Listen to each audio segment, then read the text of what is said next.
obviously we're all concerned about what's happening in Egypt, and we've been monitoring it very closely. Our commitment to Egypt has never been around any particular individual or party. Our commitment has been to a process. And when I took a position that it was time for Egypt to transition, it was based on the fact that Egypt had not had democratic government for decades, if ever. And that's what the people were calling for. They went through an election process that, by all accounts, were legitimate.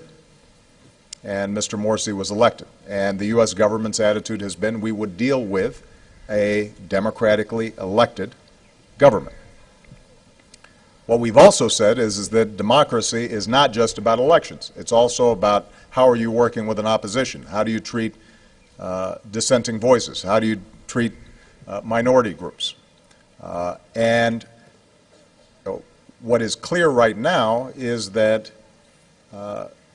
although Mr. Morsi was elected democratically, there's more work to be done to create the conditions in which everybody feels that their voices are heard and that the government is responsive and truly representative. And so what we've encouraged the government to do is to reach out to the opposition and work through these issues in a political process. It's not the U.S.'s job to determine what that process is, but what we have said is go through processes that are legitimate and observe rule of law.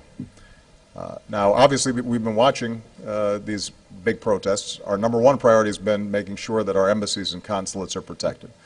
Number two, what we've consistently insisted on is that all parties involved, whether it's members of Mr. Morsi's party or the opposition, that they remain peaceful.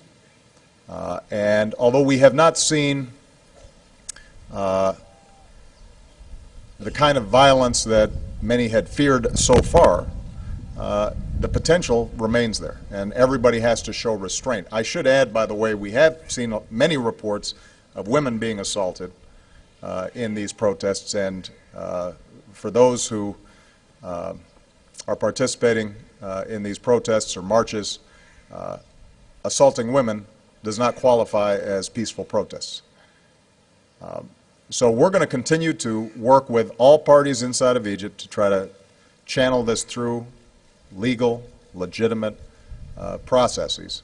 But I do think that if the situation is going to resolve itself for the benefit of Egypt over the long term, then all the parties there have to step back from maximalist positions.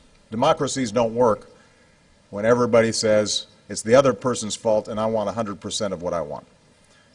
And you know, the good thing about the United States and other mature democracies is you work through processes that force compromise, and those get institutionalized. But look, you know, we've had 200+ years of practice at it.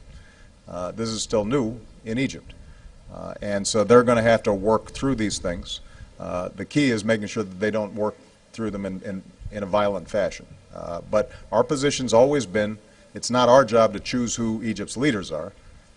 We do want to make sure that all the voices are heard, and it's done in a peaceful way.